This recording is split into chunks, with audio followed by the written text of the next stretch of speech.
محبت کبھی ختم نہیں ہوتی، صرف بڑھتی ہے، یا تو سکون بن کر یا درد بن کر۔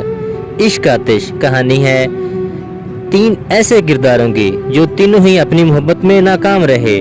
ایک تھی ملیحہ فاروقی جو کہتی تھی اگر وہ مجھ سے مانگتا تو میں اسے دے دیتی، مگر اس نے تو مجھ سے چھین لیا۔ مجھے وجدان سے عشق ہے، کوئی ہے جو میری زندگی لے کر مجھے وجدان دے دے۔ اور ایک تھے نور الہدیٰ جو کہتے تھے میری زندگی سے تو جا رہی ہو، مگر اتنا احسان کرنا کہ میرے دل سے کبھی مت جانا۔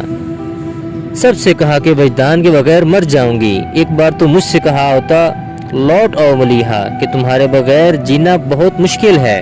اور ایک تھا وجدان مصطفیٰ، جب سے میں نے آپ کو حفظ کیا ہے میں خود کو بھول گیا ہوں۔ ملیحہ مر گئی ہے وجدان، اور اسی پل اسی لمحے وجدان بھی مر گیا۔ میں عمریں گزار آیا ہوں ملیحہ، میں خود کو ہار آیا ہوں ملیحہ۔